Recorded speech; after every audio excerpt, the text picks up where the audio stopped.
you will only see here on CNN an up-close look at the airbase in Iraq, where U.S. troops rode out 2 hours of missile strikes and explosions this past week. It was Iran's retaliation for the U.S.-ordered killing of their top general. And CNN's Arwa Damon is the only journalist from anywhere allowed access to the wreckage left by those missile strikes. She's at Asad airbase right now.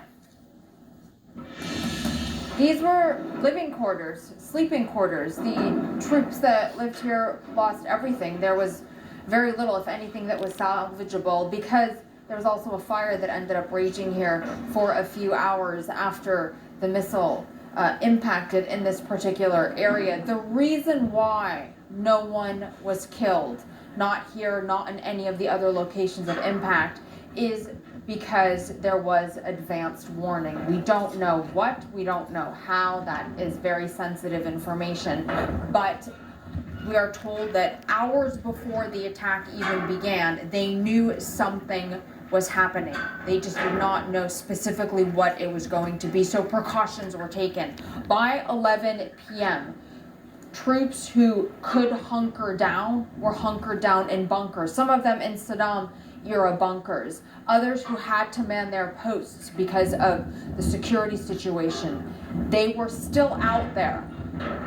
And then the strikes began at about 1:34 in the morning. This is the crater left behind by one of them. There are so many stories that we're hearing of heroics, so many stories that we're hearing of really extraordinary close calls. Those who lived through this say that it's clear that Iran wasn't that concerned with trying to save U.S. lives. A lot of these impacts did happen in places where they could potentially have caused significant U.S. Casualties. And this is Lieutenant Colonel Stacy Coleman. We've been speaking all day, and I mean, you were telling us, what was that night like? How do you even begin to describe it? It's very hard to describe it. I will tell you, it was extremely scary. Some of my team and myself were hunkered down in one of those bunkers, and when the first wave started hitting, you could feel the shock wave. And even inside the bunker, the pressure was so strong that we watched our bunker doors sink in towards the inside of the bunker and then escape back out. About 7 of the impacts were in very close proximity to where we were hunkered down. And like I said, you could feel every last one of the shock waves. It was extremely scary.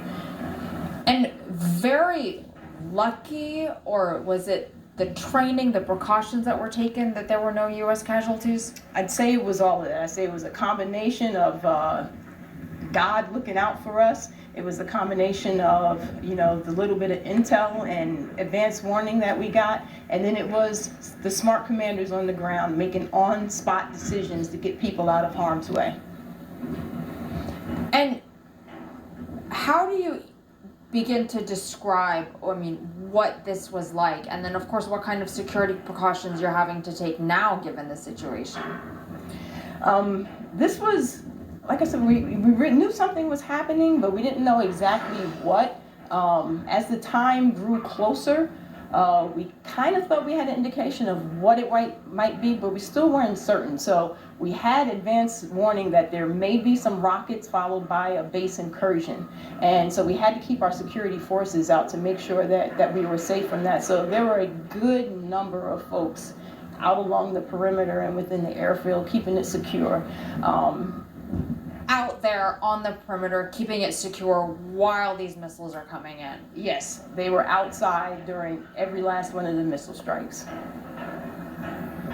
Well, it would seem that it was very fortunate, and also, as we've been saying, because of this advanced warning that exists, because of these precautions that were taken, there is the sense that while this phase of what is unfolding has concluded, everyone here is still very much on high alert. Arwa Damon, CNN, Al Asad Air Base, Iraq.